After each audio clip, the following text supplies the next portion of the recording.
Live from the House of Maine Makeup and Dressing Room. Here comes Amber. Stop what you're doing. Here comes Amber. She's just doing what she can. Here comes Amber. Cue the spotlight.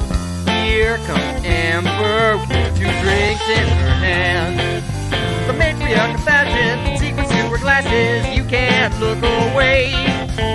Ask her, does she do it? There's really nothing to it. She's got that feminine game. If you have a party, or if you're feeling naughty, call up the House of the Maine.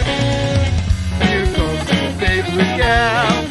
Here comes your queen. Here comes the talk of the town. And we're live tonight. The music starts playing, it's time for cabareting on Amber Live tonight. Ladies and gentlemen, please turn off all cell phones and get ready for your host, Amber LeMay.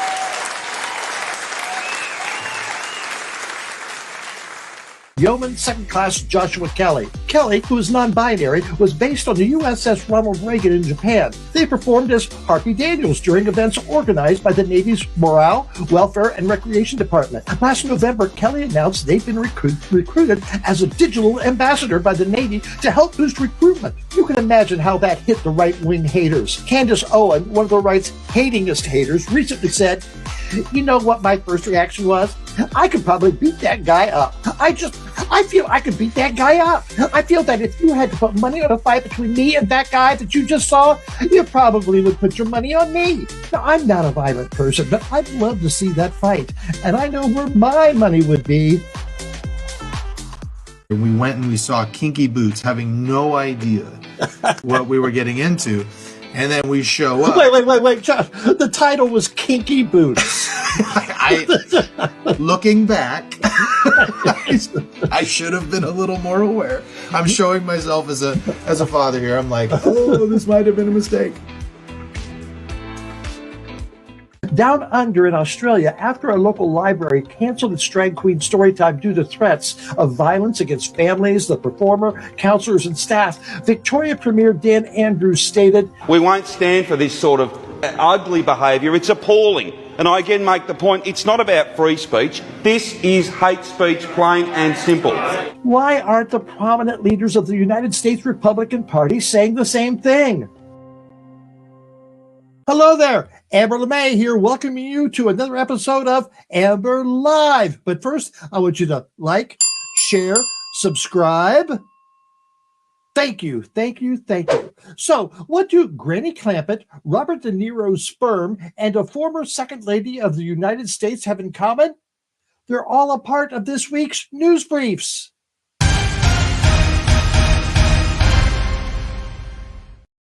This week, a United States Senator representing the state of Tennessee, Marcia, you can call me Karen, Blackburn, offered a solution to school shootings.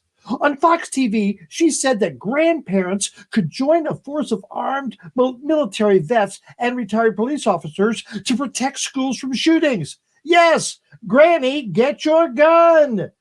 She was promoting her Safe Schools Act, which would supply $900 million to harden schools with more security. This bill would provide fortressing protection, including bulletproof doors and the film-on windows to the schools. Nothing in this bill mentions any type of gun reform. California governor and man who looks like he plays presidents on TV, Gavin Newsom, has called out Blackburn for voting against gun safety laws and accepting over $1 million in donations from the NRA.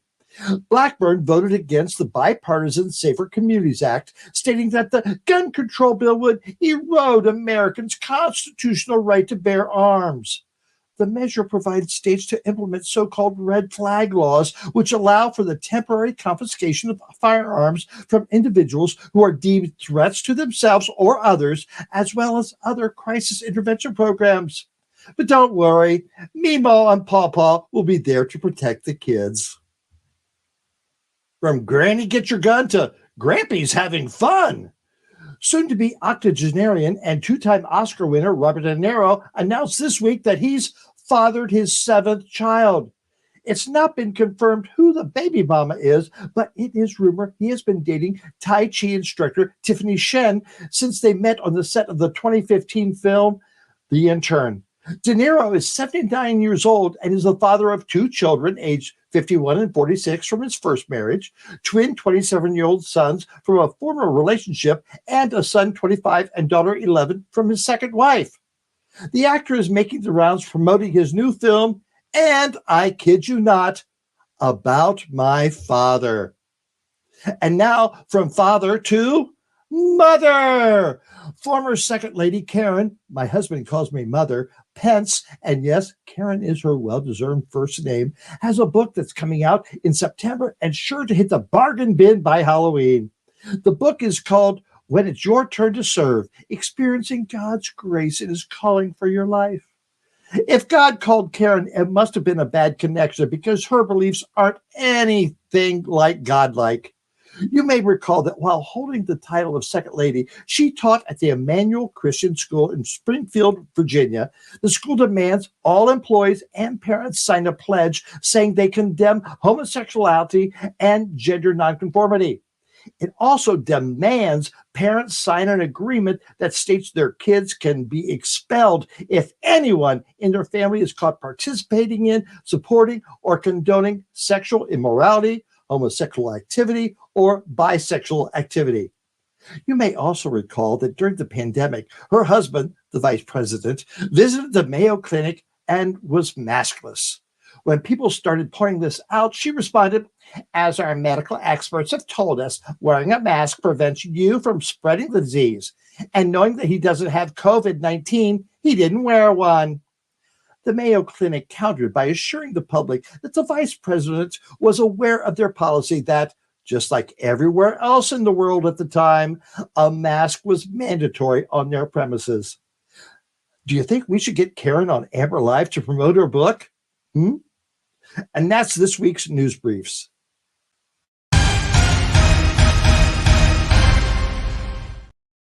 Hey, Russell, come on in. Hey, happy Mother's Day. Yes, we're all mothers at heart, aren't we? Well, I mean, I know you're not officially a mother, but a lot of people have called you a mother something. Yes, they have. Yes, they have. Yes, they have. Russell, we've got a great show tonight telling people what's the best way to watch the show. Well, the best way to watch is on YouTube because there you can see Amber in full HD and you can also chat with all your friends in the YouTube chat channel. So it's a lot of activity and a lot of fun. So we recommend you go on over to YouTube if you aren't there now. Yes, do it and write in the comments because we'll be watching and we'll comment back to you. Yes, we will. Yes, we will. And don't forget, if you can't watch Amber, you can also listen to her. I turn all the interviews into podcasts that you can go listen to on your way to work or in the shower or wherever you want to listen to Amber. You know, I've had people tell me they've been listening to the podcast. So that's great. Very good. We like to hear that. We do like to hear that. And you know what can help support those podcasts? All you people who are listening to them or watching us, use the Boostiers. That's how you can help us out. So use that Venmo at RJDPro or go to amberlive.tv and use the donate button if you want to use your credit card. And again, that's Venmo at RJDPro. And those Boostiers are vital to keeping this show going because we do have bills. So thank you all very much. I love looking at that list because it tells me that there's people from Ohio, from Tennessee, from California, from New York, from Vermont, from everywhere watching the show and supporting us. So thank you so much. And, you know, $10, $15, $20 really goes a long way. It makes a big difference. It all adds up, people. All right, Russell. Tell us about our guests tonight. Oh my goodness, do we have a lineup? We thought we had 2 guests. We ended up with 3 because something exciting happened in Vermont this week. Late breaking news. Late breaking news, and we've got it. We're the only people who have scooped us so far is the Rutland Herald. Tonight we have Robusta Capp, who has joined us before. Robusta has a great new show opening at Stonewall Inn in June, so you'll want to hear all about that. Actually, it's opening in May, isn't it? Yes. Sorry. And then after her, we have Jen Ellis, who is known as the Bernie's Mittens maker. And she has a new book out, not only about what happened when she made the Bernie's Mittens, but also about her life before that. And I think her life after that, too. So there's a lot there. And she's just a wonderful person and gave a great interview. And then finally, the late breaking news involves one of our own, Emoji Nightmare, who was at the Capitol this week and did something, and it made the news. So you'll want to find out that story. So there's a lot to come tonight. How exciting that the three guests have been on the show before. I mean, we've been on the air for 3 years now, and but they've got news stories, and they're still going out there, and we're here to tell you about it. So let's get on with that first interview. Miss Robusta Capp, come on in. Hi, how are you again? Oh, I'm so glad you're here tonight. Thank you so much for joining us. Thank you for having me. All right, Miss Robusta Capp, tell us your story. Where did you start? Where did you grow up? And how did you become Miss Robusta Capp? So the character itself came around in 2009. However, I've been doing drag on and off since 1996. And I'm still only 21. What prompted you to become a drag queen? Back in 2009, it was a combination, maybe a little bit of RuPaul's Drag Race, I'm not going to lie. But I had always wanted to explore this sort of outlandish side of myself that was there. I'm a trained opera singer, so I came from a very rigid, and very strict sort of musical upbringing, so to speak.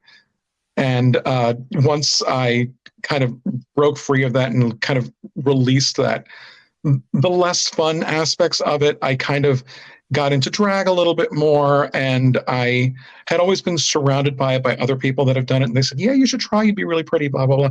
And I wasn't really concerned about the beauty aspect, but I did like the performance aspect of it. And 2009, my theater company and I did a little show, and she was born then, and she's been doing it ever since. Who were your early drag influences? Mae West, Monique, a lot of Latin soap opera actresses, telenovela. I'm Puerto Rican, so I grew up with that. So big hair, big prints, lots of makeup, big red lips, obviously. And yeah, that was a lot of my influence. Monique was another one. There's another comedian named Samore who was another big influence. I tend to stick more toward older Hollywood and telenovelas and Black female comedians. That kind of were my just kind of this hodgepodge of folks that came together that formed this. Tell us about that first show. What did you do in that show? I told a lot of dick jokes. And I sang Tammy Wynette's song, Your Good Girl's Gonna Go Bad. Great. You use your natural voice to sing. I do. I am a live singing, high octane drag queen. Now, you said you're an opera singer as well. Yeah. Have you has Robusta sung opera? I think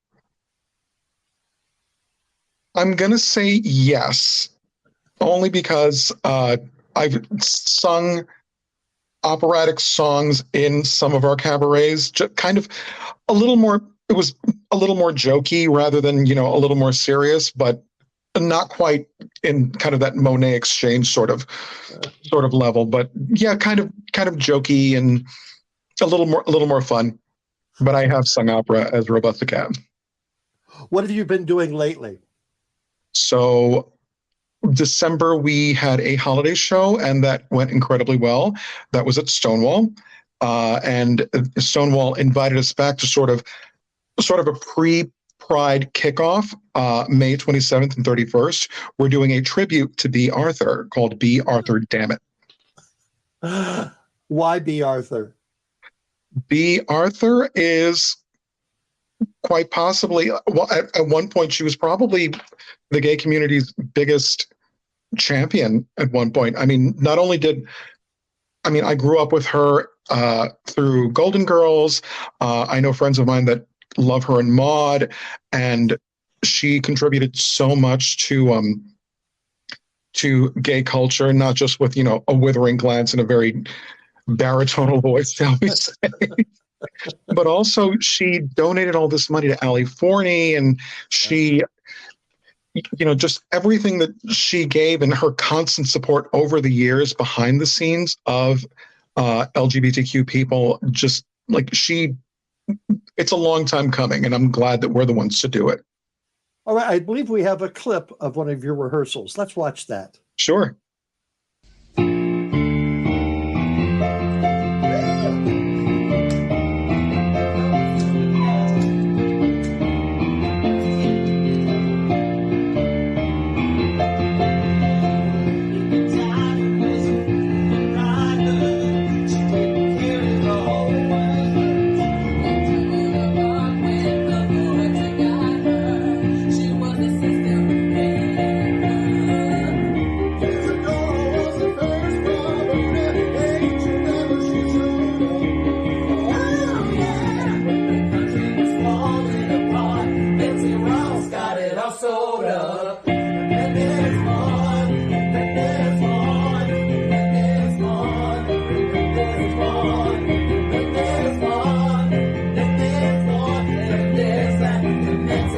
Demonstrated, super civil, liberated, right on.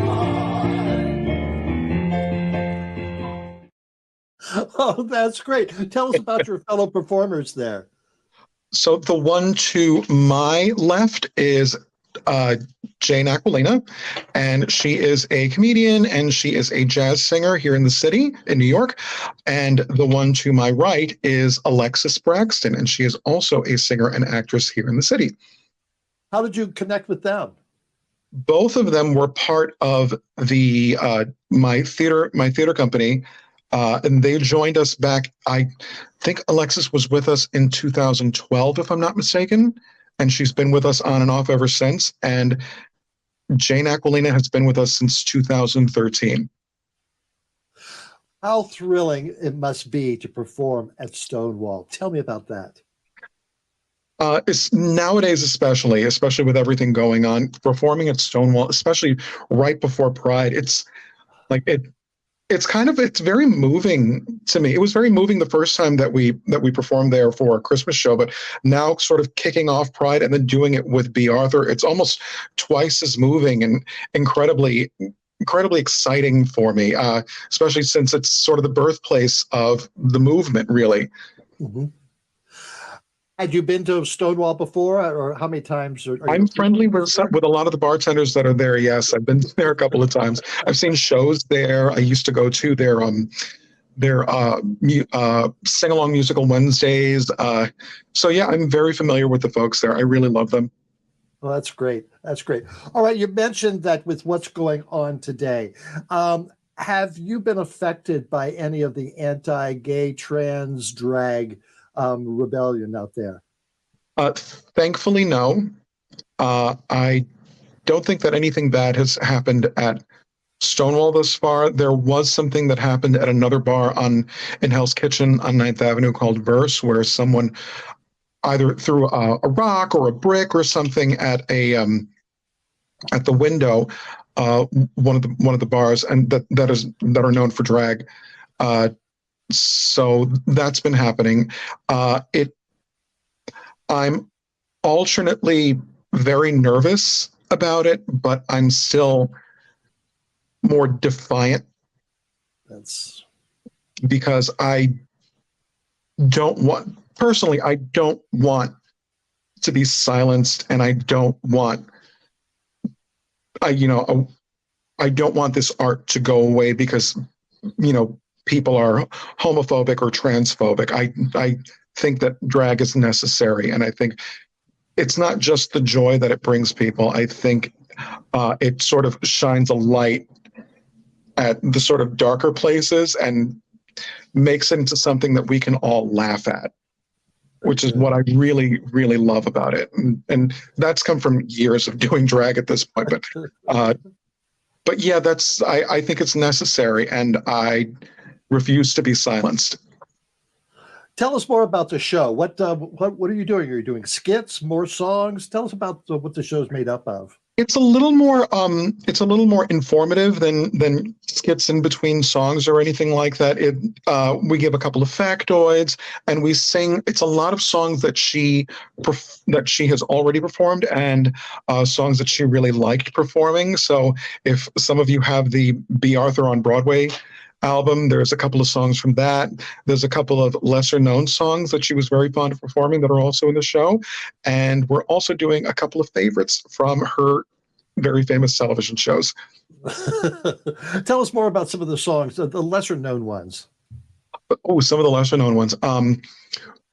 Where do you start? She did do that one in her Broadway show. It's on the album, but it is a much lesser known song. The famous jazz singer Shirley Horn made a very beautiful, and I think, if I'm not mistaken, the original recording of it. It's by Alan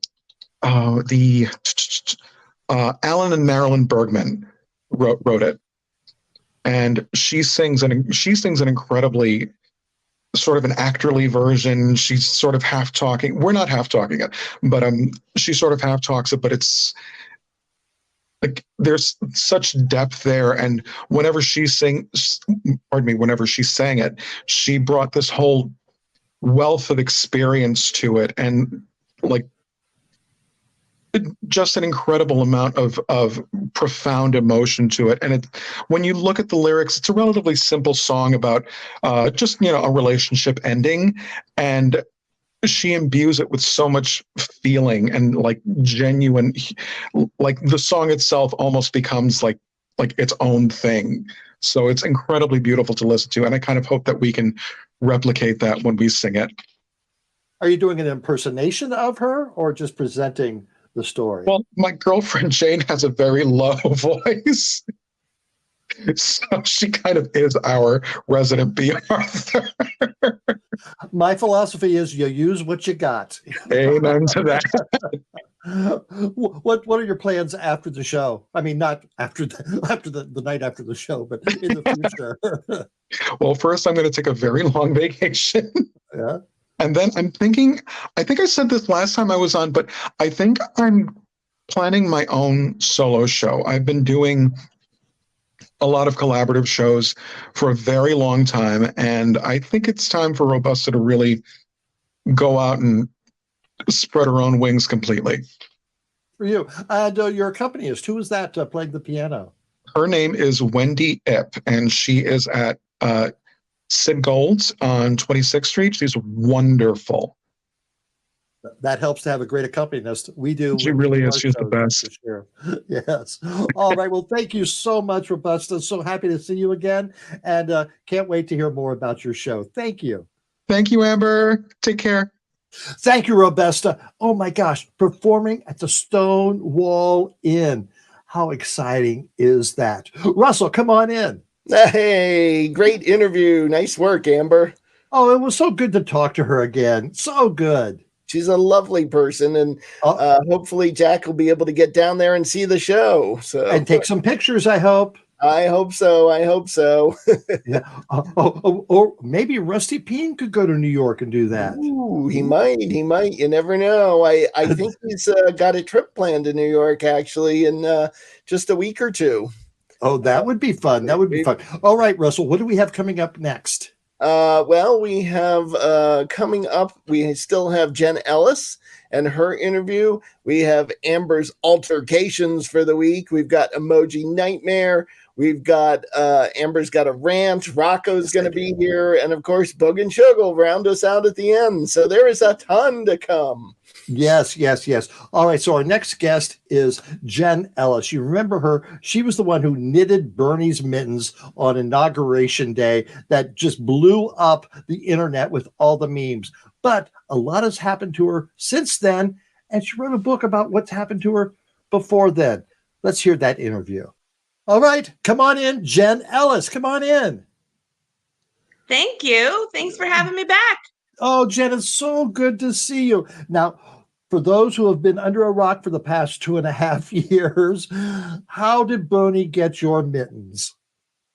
Well, Bernie's daughter-in-law was the director of my daughter's preschool, and I was making mittens for holiday gifts, and I gave a pair of mittens to the director to give to him. The rest is history. And you've written a book about it. Tell us about that book. Here's the book right here, Bernie's Mitten Maker. And this is a memoir. And the second half of the book really tells the story of everything that happened after the inauguration. But the first half of the book talks about my life before the inauguration. And it tells, the whole story. It tells my story of coming out, of making a family, getting married. And it also tells some of my struggles, with infertility and some trauma things. And it talks about how every time I hit a bump in the road, I turned to sewing and crafting to heal and to grow and to create community. And so that's what the book is about. It's a lot about crafting. There's a lot about teaching. There's some homophobia in there because, it's the world and we're gay in the world. That's what it's about. What prompted you to write the book? What did you say? What prompted you to write the book? Well, a lot of the book was written right after the inauguration. So it was stressful. Thousands of people were trying to get a hold of me. They wanted mittens, they wanted interviews, they wanted everything. And I couldn't sleep. So in those kind of sleepless nights, I would sit down at my computer and I just started telling the story because it was so unbelievable to go from being an average teacher, mother, community member, to all of a sudden being an international figure overnight. That I wanted to tell the story. Yeah, I wanted to tell this story. And then one story led to another story. And I'm like, how did I get here? And I think that where the world met me was only partway through the story, right?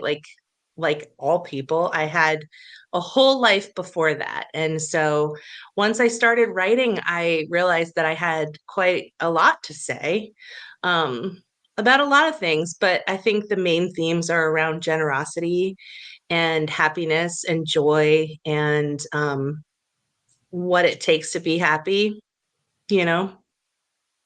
Some of your fondest or happiest memories of the whole mitten episode.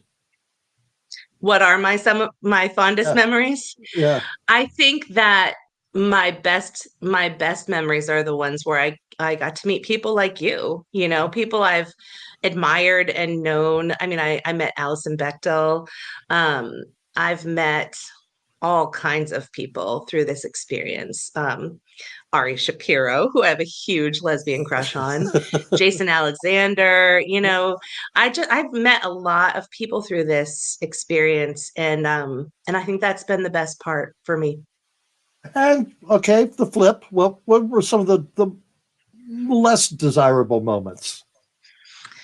Oh man, the worst moment was when we had an auction for, I made 3 pairs of mittens after the inauguration, and we auctioned them off on eBay. One was for Outright Vermont, and that went super viral, and they raised tons of money, and it was awesome. And one was for Passion for Paws, because I love dogs, and that also raised a lot of money. The third one was for my daughter's college fund, and that one raised around $7,000.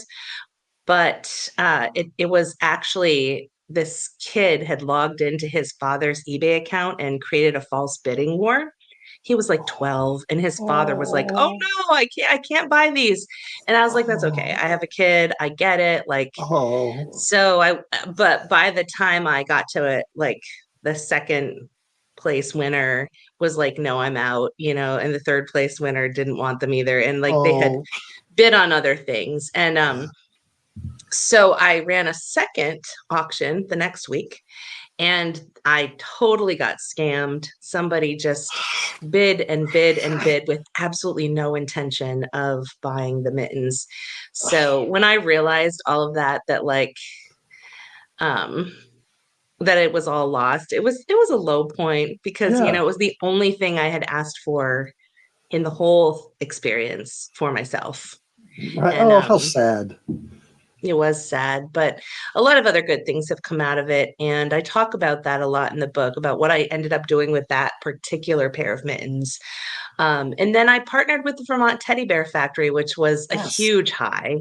That is a wonderful company, and they're making the mittens for everyone. They made 10 new jobs. They created 10 new jobs, which went to New Americans, which was super amazing. And so now everyone can get the mittens. Go to VermontTeddyBear.com and order your mittens today. And I'm really proud of that because there was no way I could make 22,000 pairs of mittens, the number of people who wanted them. How do you go about getting a book printed or published? I mean, you're writing this down. What do you do with it? Who do you contact? Well, at first I had an agent in New York City, and he tried really hard to sell the book to all of the big publishers. And they all said, this is a great story. It's well written, but we don't think anyone's going to care in a couple of years. And so I ended up sort of taking the book back and kind of reworking it and telling much more of the story I wanted to tell. And I pitched it to Green Writers Press, which is a women-owned independent press in Brattleboro. Yeah. Local, Vermont local. And they were like, yeah, we'll publish this. And it was a perfect fit. It was just, it was, it's very Vermonty, the whole thing. There's an environmental component. There's a feminist component. There's a queer component. It was just a perfect fit for me. And I'm thankful that they took a chance on me because I've never published anything before. And the book turned out really well. I think they have a wonderful editor there. There I am signing my book. Yes, that was at your book signing at Phoenix Books here in Burlington, Vermont. How was that event? How exciting would that be? It was great. They just made me feel like such a superstar. And I'm so appreciative that Phoenix has been behind this book, and I've been encouraging folks to buy it from Phoenix. And they are prepared. Like, they have books for sale. Amazon sold out. Barnes and Noble doesn't have it, but Phoenix Books does. And I'm glad. People should buy local anyway. And they sold around 150 copies pre-sale. And then they have, at least that many for sale now. So, if you want this book, which I hope you do, rush down to Phoenix in Essex or in Burlington, or there's one in Rutland too. I don't know if they have any copies, but or order online. Yeah, order online. All right, I had a question in my head and it escaped me. I think they'd be great selling at the Vermont touristy stores, where they have Vermont gifts, or craft stores. I think crafters would just love reading that, and they see Bernie's Mitten Maker. Yeah, I want to read that. So I think you've got a good seller on your hand. I hope so. I mean, there's so much about crafting in it because I started out as a quilter.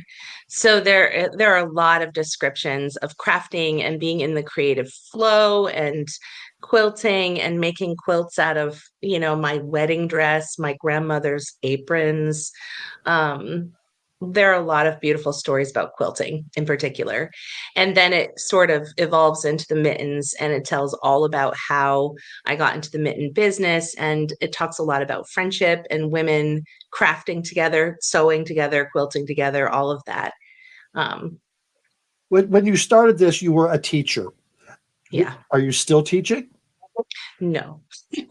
I resigned last spring, and I, for the past year, have been a graduate student at the University of Vermont in the counseling program, and so I'm halfway through that degree. I would like to be a private practice therapist, but I'm actually taking next year off to write another book.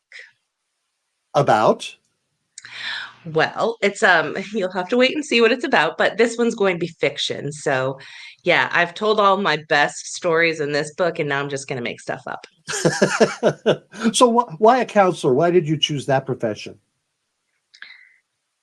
You know, I had been thinking for a while about switching careers, and I really feel like there are a lot of hurting people in the world who need therapists. They need folks who've kind of been through it themselves. And I've been helped by some wonderful therapists in the past. I think a lot of people are struggling with mental health. And I really wanted to move from being in charge of a whole classroom of kids that's very loud to just having smaller, one-on-one conversations with people and trying to help people in a more intense way on an individual basis. Well, that's just wonderful. And you're very fortunate to have that opportunity to do that and not feeling you're stuck in one thing for the rest of your life. Jen, thank you so much for coming back and talking to us. I love this chapter of your life, and I can't wait to read the next chapter. Thank you. Thank you. Thanks for having me. Yes. I love talking to Jen Ellis. What a nice, nice person. Russell, come back in. Hey, oh, Jen is wonderful, isn't she? Yes, she is. And you wanted to make one more, very generous. And you wanted to make one more plug for the Bustiers? Yes, I want everyone to be generous with us. Take a look at that Venmo at RJD Pro or go to amberlive.tv to use the donate button, and you can help keep Amber going all the way through her 4th season and maybe into 5. We'll find out. But thank you all, Bustiers. We can do it. Yes, thank you very much. And so now it's time for this week's Alter-Cations.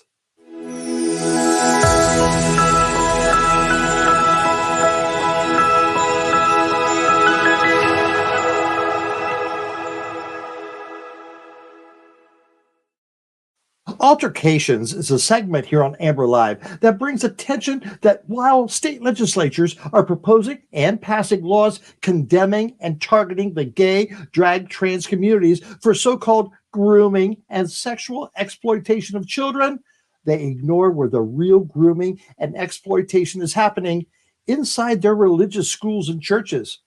Here are this week's examples. The Diocese of Oakland has announced it is filing for Chapter 11 bankruptcy in light over 330 lawsuits alleging child sexual abuse.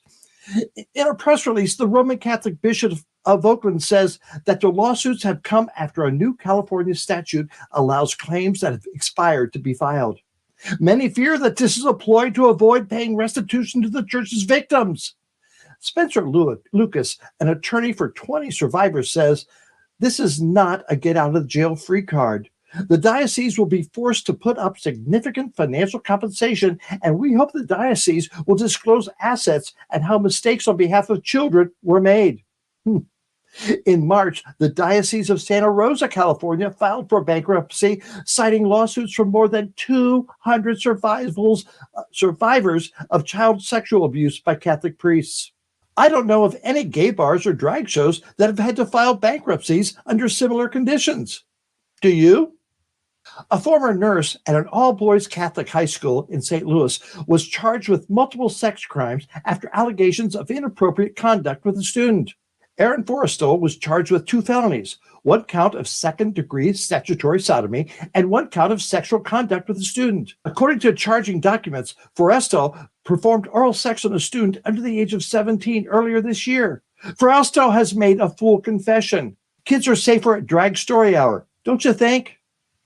Michael Zacharias was on trial this week in Ohio, charged on 1 count of sex trafficking of a minor, 2 counts of sex trafficking of a minor by force, fraud or coercion, and 7 counts of sex trafficking of an adult by force, fraud, or coercion while he was a priest. 3 men testified during the trial's first 5 days that Zacharias groomed them for sexual activity when they were minors. A former student testified that the former priest began cultivating a relationship when the boy was in 8th grade. And it's drag queens doing the grooming? We'll update this story in our next edition of Alter-Cations.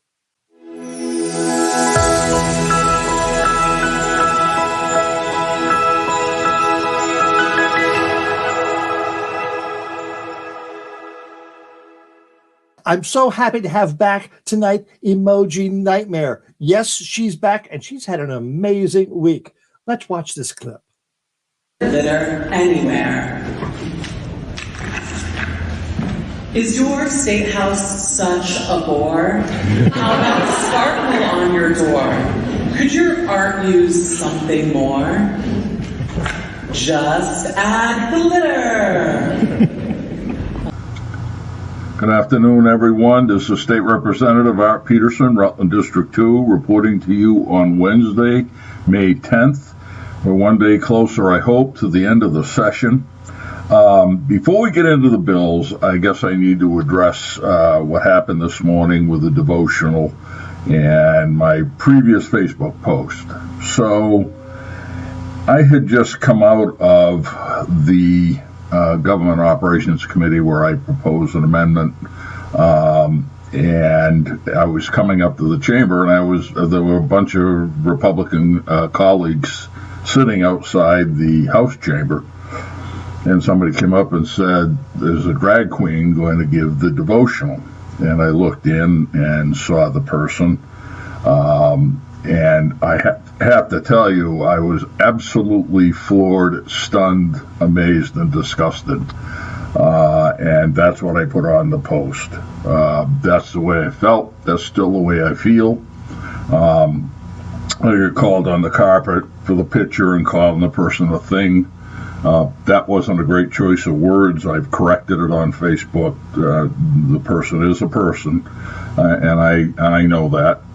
So I wish I didn't use that word, but that doesn't take away from the fact that a person like that has no business doing a devotional. That person can be in that building all day long. That person can eat in the cafeteria, watch the proceedings, go to committee rooms, sit and watch, testify, plead with anything, sit in the cafeteria, eat with us, do anything else. But giving a devotional, a short religious or inspirational message before the start of the day, in my book, is off limits.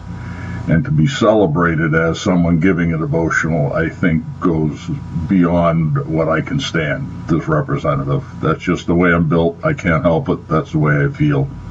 So some representatives approached me during the day and asked me to change thing to something different, and I did that, and I wish I didn't use that word, but it was a spur of the moment thing. So that's it. I'm not going to address it very much anymore. So that happened. This thing, come on in. Here I am. Emoji. Oh my gosh. You were speaking on the floor of the House of Representatives in the state of Vermont. How did that come about? Tell me. Yeah, so Representative Taylor Small, friend of your show and friend of mine, co-founder of the Vermont chapter of Drag Story Hour with me. She basically coordinated this, and and you know, when all the anti-drag bills were being introduced across the country, I said, "What can we do?" And she said, "Well, I think we should definitely have you on to do a devotional at some point, and we can pass a House resolution. We can do all these other things, but I think the devotion was top of the list of the most, you know, kind of easy way for me to make a political statement that wasn't super performative, but that was actually literal performing." How did you choose what you talked about? Yeah, I chose Just Add Glitter because they have so many rules when you give devotional. Like, you can't use props, you can't really engage with the audience too much. It has to be under 3 minutes. So I knew I needed a book that I could read quickly, that I knew kind of inside and out. Some cute things that I could just add in. Also, I chose a book that wasn't super divisive, you know. Just Add Glitter is a book about a young child with her cat and glitter, and just like making the world a more sparkly, more fun place. And in the end message is that, you know, she thought she needed all this bling, but it's too much of a good thing. What sparkles most is you and me. That's like the end of the book. So it's got a really lovely message about just like, you know, we're great without the glitter. But glitter's fun too. How did you feel before that? Were you apprehensive? Did you have some trepidation? What was that like? So when I'm not this beautiful, I'm much less beautiful, but I'm still there in the Statehouse all the time. So I know a lot of these people. I'm in the building. I kind of know my way around. So I didn't have a lot of the jitters that I would have of nervousness. But I did have a moment of like, is shit gonna hit the fan? I was a little nervous. And when I first walked behind the podium and could see out to the floor, I noticed, I know where the Republicans sit, and there were a lot of empty seats. The floor usually starts right at 10, and it was like 10:20. So they had no excuse for their tardiness. I knew what they were up to. Did they know in advance what you were going to do or who was going to present the devotion? That's a great question, Amber. I'm not entirely sure. Some people definitely knew. Some people, I don't know if it was just, first of all, nothing is sacred in that building. You say one thing and the world knows in 2 minutes. So it could have just been, the morning coffee conversation, and then word spread because people were coming up to me being like, I'm so excited for this, that they kind of knew. But I don't know. I don't think it's like posted really anywhere, not to my knowledge. So. Well, how different it is from Tennessee or Montana, where they've exercised people who have voiced different opinions than the majority, and for you to be accepted there and to be allowed to do that in Vermont. Yeah, it's amazing. I think only the Atlanta Statehouse has had, drag queens doing drag story hour. I know that, Bridget Bandit in Texas has certainly testified against some of the bills in her home state. But I think as far as the positive examples of drag story hour, I think Georgia and Vermont are the two right now. So it's lovely to be able to do that and to feel warmly accepted, except for, of course, Representative Peterson. But yeah, otherwise, yeah, it was a lovely reception. You said you were around there out of drag. What do you do there for that? Yeah, I'm a registered lobbyist with an environmental organization. So we work to endorse and elect environmental champions. So guess what? Art Peterson is not an environment champion. So we release a scorecard, and then we work really hard to get those people out of office or never elected to begin with. So he has a 0% score, and we will definitely be working diligently in the Rutland 2 district to get him out of office. That was featured in the Rutland Herald this week. Have you gotten any other response, any other press? Well, Amber, I'm always seeking press. Besides this acclaimed video program, it's just you and the Rutland Herald so far. But I look forward to talking to anyone about this. And I thank you so much for having me on to speak about it. Oh, tell me more about this representative who came out and called you a thing. Yeah, so his name's Arthur Peterson. He represents Rutland Town, West Rutland, and Clarendon and Wallingford down in Rutland County. And he won his last election by 7 votes. So he is not, it will not be too hard to get him out, I don't think. And he actually is the one that was the lead sponsor of the anti-trans bill that was introduced a couple weeks back, basically stating that trans women should not be allowed to play school sports. Nothing about trans men, but trans women specifically. How are you going to go about to get him out of office? Oh, we're going to first find a candidate to run against him. It's a 2-seat district.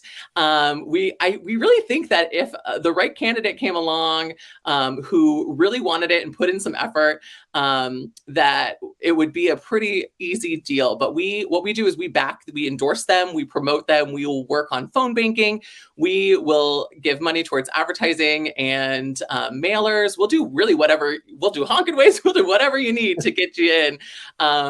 And yeah, I've already prepared my organization. They're fully aware. We've known Peterson and his deal for a long time. So we already had our eyes set on that district to begin with. We had been talking weeks ago. So this really just personally gives me the fire, but also, to know that I have the support and the backing of my organization as well. Rutland's first Gay Pride celebration is coming up on June 17th. It got the approval of the Rutland City Council. Are you going to be there? not only will I be at Pride this year for Rutland, doing Drag Story Hour with Katniss, but Reverend Yolanda has told me she'll be coming up for it as well. And May 21st, I'll be at Phoenix Books in Rutland too. So Rutland's going to get a double dose of emoji. Well, I'm going to be in Rutland on June 17th, as well as Lucy Bellamé. We're going to speak and perform. So Rutland's going to have a lot of people there that day. Oh my goodness, that's so exciting. You should join us for a story or two. Oh, I would love to. Thank you so much, Emoji. Congratulations. That is so cool what you and Taylor did this week. And I'm so proud of you. Thank you so much. Thanks, Amber. Thank you, Emoji. I love Emoji. But you know what? I've known Rocco a lot longer than Emoji, so let's hear what Rocco has to say. Hey, this is Rocco Zamboni, and I just noticed it's Mother's Day. Now, being that it's almost 9 o'clock at night, you're probably saying, oh crap, I didn't get my mother anything for Mother's Day. Well, don't worry, Rocco's gonna save your ass. All you gotta do is scrounge around the house and think of what you got. Mom's gonna love it no matter what because it comes from you. So, a can of beans because you've been the light of my life. Grab some Frosted Flakes, say, hey, let's have a bowl of cereal together. This old microphone so you can maybe do a duet or something. An old broken Easy Bake Oven to remind Mom that she once was easy and bake. An old rusty Tonka fryer truck. A cloak of invisibility. This old box that somehow I can't get into because the key is gone. It's a mystery box. A super pack of toilet paper because, you know, Mom's gotta go too. A skateboard, because why not? A bucket full of old bottles that you dug up when you were 6. She's gonna love it. An old rotary telephone. Bring her back to the days when she would talk to her girlfriends non-stop while smoking Pall Malls, and you would sit there saying, are we gonna eat dinner or what? A CB radio. Come on, bandit, where are you? What's your 20? So I don't want to hear you complain that you ain't got nothing to give to Mom for Mother's Day. All right? Flowers, whatever, you can dig them up out of your neighbor's yard. They're not going to care. So, happy Mother's Day to all you mothers out there. And to all you people who got to give them stuff. Good luck. This is Rocco saying I'll talk to you later. Love that, Rocco. Thank you, Rocco. Russell, come on in one more time. Oh my God, what a great show. So much fun and information and incredible interviews. Just catching up with those old current friends and just seeing what they're doing now. That is so cool. But we've got another show next week. Who's going to be on it? We have 2 great guests next week. One of them is actor Michael Dunn, who is here in New York City, closer to me than you.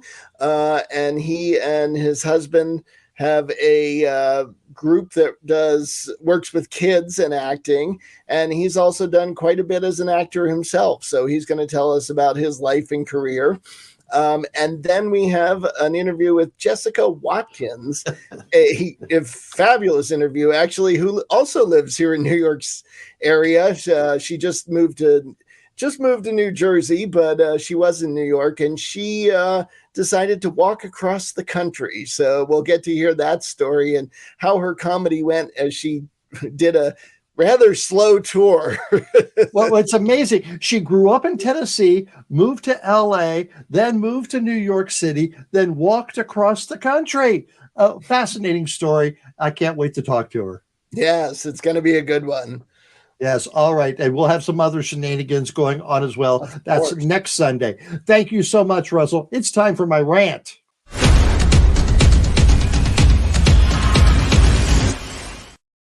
This week, Governor and a little man with big ambitions, Ron DeSantis of Florida, signed SB 1580, which allows healthcare providers and insurance companies to deny care or reimbursement for care if it opposes their ethical beliefs. Advocates for LGBTQ plus and women's health care worry that the law will give physicians and providers legal protections to discriminate against patients.